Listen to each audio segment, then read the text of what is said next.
Hello everybody, welcome to the Mike from LA1 Network here on YouTube, and welcome to my Monday Night Raw review for September 23rd, 2014, or 24th if by the time you're watching this. So, you guys do have to bear with me, and I just got my iPod out just to get ready for the roster reveal. Roster review here. So, let's get started. Raw from Chicago. No, it wasn't that good. It started off with Triple H and Stephanie McMahon addressing the unrest, saying they're getting the locker room's overall show of support for their enemy Daniel Bryan. Then RVD, Dolph Ziggler, my man. I'm wearing his t-shirt by the way. Zack Ryder, woo woo woo, you know it. Kofi Kingston, Justin Gabriel, the Usos, and the Primetime Players. Speaking of the Usos, we'll get to them when we get to the roster reveal. So this was probably one of the worst segments of the night, and they announced an 11-on-3 elimination match, which for me personally, I'm thinking this is the point where they're turning the Shield face. I'm totally convinced of this.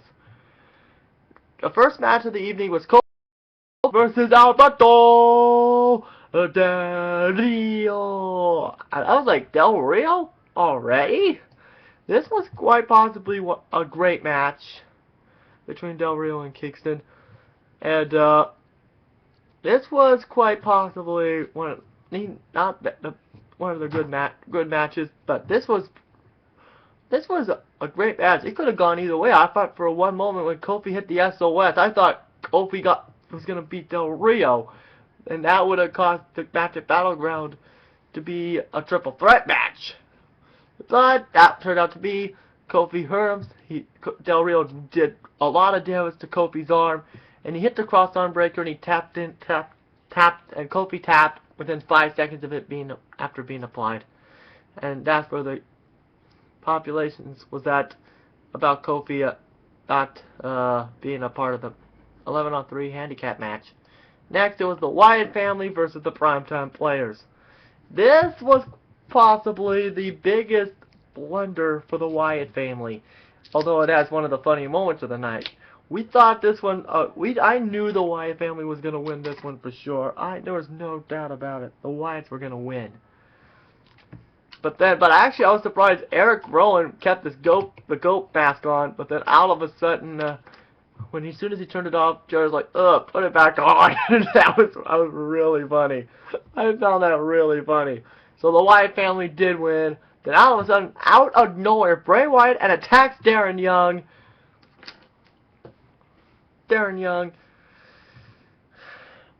And that's the end of that.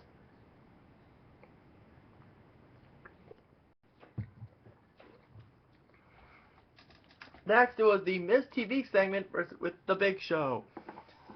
This was quite possibly one of the weakest parts of the evening. This was possibly, I'm getting convinced, this is where Big Show's turning heel again. I was like, didn't he have a heel turn around this time around in May of last year at Over the Limit? This is quite possibly ridiculous, and as soon as Miz called her a witch, Stephanie comes out under her theme this time. And I was like, okay, I know where this is going. And turns out I was right. Turns out the Big Show, Stephanie said her new catchphrase, Big Show, knock him out. And he knocked out his former tag team partner into oblivion. Yeah. Next, it was Randy Orton versus Rob Van Dam. And this match, well, this was pretty good, but afterwards, this was getting my attention. I mean, the crowd in Chicago was red hot. They were chanting Randy Savage, and speaking of Randy, we'll get to him in a minute at the roster reveal. We're gonna get to him in a minute. And this actually would have been a great match, but Randy's viciousness caused him to turn this match into a no contest. And this is something I never thought I would see Randy do. He did a DDT off the top rope. I was like, wow! I just loved it. Randy was like, ah, aha, and then he hit the DDT. I was like, Randy, this is why I like Randy as a heel. He is so demented. But I'm hoping Rob's okay for Battleground. And yay, I said you better bear with me. And actually, when I saw the demographic for the Punk Ryback, oh, not spoiling it. Now watch, it's probably the next one. So yeah, RVD versus, nope, and it was Santino Marella versus Fandango. So there you go, Chicago. You got your reason to Fandango. And actually, you can actually hear the crowd in Chicago doing it. You've had all the cameras was doing everything, seeing them do the dance and everything. The crowd likes Fandango and Summer Rae. And speaking of which, you're gonna hear my gripes on the roster in a few on that one. But this was actually a good match, and this reminds me of the Antonio Cesaro versus Santino match at SummerSlam last year, which I didn't go to that one. I went to this year's. At Summer Rae took the Cobra, hit the leg drop, and Santino lost. So yeah, Fandango got a much-needed victory. Next, it was Paul Heyman confronting CM Punk. Well, Punk got a huge ovation. Duh, it's in Chicago. And he was wearing a Blackhawks jersey. Thank you from all of our Kings fans. Way to rub it in on us. There, Punk. And Punk said they never gave up like the Blackhawks did. Hey, the Kings never gave up either, and we still got eliminated. But hey, if Punk's watching this, I'm satisfied for third place. So yeah, can't wait to play you in the. Yep. And all of a sudden, Paul Heyman comes out, and the crowd instantly booed Heyman out of the building. Yeah, because he was in an electric wheelchair. I was like, wait a minute. This is John Laurinaitis', isn't it? John Laurinaitis' vehicle, isn't it? And then all of a sudden, Hawks whipped out, and then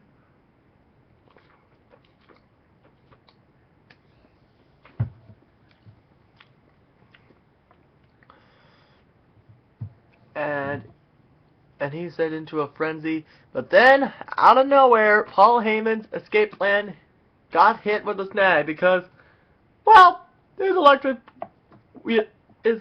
wheelchair, well, ran out of fuel. So Punk got his smile. He ran into it, but who came out? Curtis Axel and Ryback. And Ryback hit him sent him to a table. And he had a little trouble getting up. Help! I'm a turtle. I can't get up. Okay, I had to make that joke. I'm sorry. And besides, he was still getting up while this match was going on. Natalya, the Bella Twins, the Funkadactyls for Divas champion AJ Lee, Alicia Fox, Oksana, Layla, and a diva we haven't seen much in a very long time, Tamina Snuka. When Michael Cole said Tamina, I was like, wait, where is she? And it took me a little while to find her. But this was the Total Divas one. That's all I can say about that match. First off, it was Dan. Now this next segment stole the show. This was Daniel Bryan finally addressing the WWE Universe. He was, what a man do after he's stripped? The answer is shake it off and make another go at it. He's going to overcome the corporate agendas, and whatever Randy Orton throws at him at Battleground, he'll make no bounds and he'll decide the fate of the vacant title. It doesn't. He wants either the new nice Randy Orton or the old vicious Orton.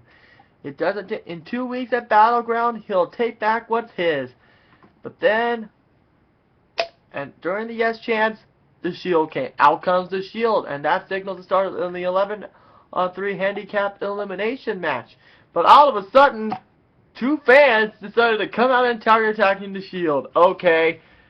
That's what I thought at first, but then it turns out it was Goldust and Cody Rhodes. I was like, yes, baby. This is what I was liking. I like to see.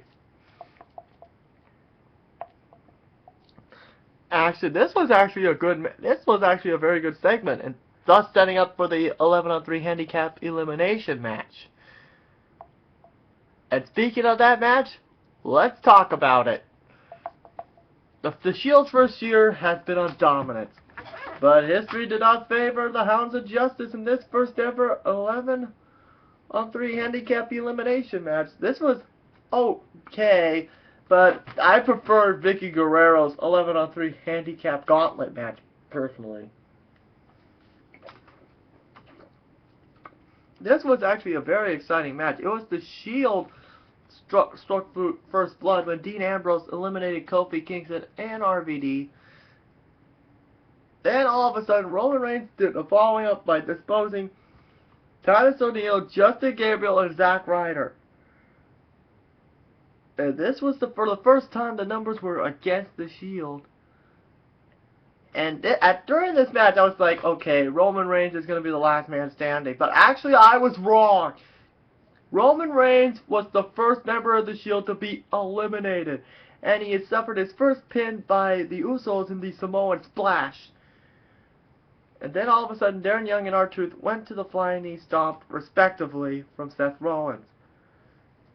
And then all of a sudden, Dolph Ziggler went after Dean Ambrose. By the way, this Friday on SmackDown, my man Dolph Ziggler is getting a shot at the United States Championship this Friday on SmackDown. So I'm my boy Dolph Ziggler. Even though he should be World Heavyweight Champion, I want to see him knock out Dean Ambrose.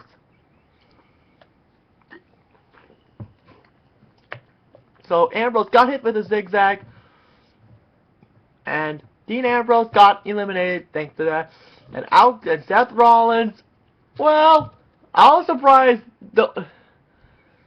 And actually, when Roman got eliminated, the look on Rollins and Ambrose's face, I was expecting the crowd of Chicago going chanting, "You are screwed! You are screwed!" Yeah, that's what they're pretty much. Rollins put up a good fight, but in the end, we got the flying goat headbutt and the running knee, and that turned Rollins inside out for the 1, 2, 3, and that is it. The locker room beats the Shield. So we saw Cody Rhodes return, and overall this Raw was not good, but the next Raw in Biloxi, Mississippi, I expect this one to be better because this is the go home show.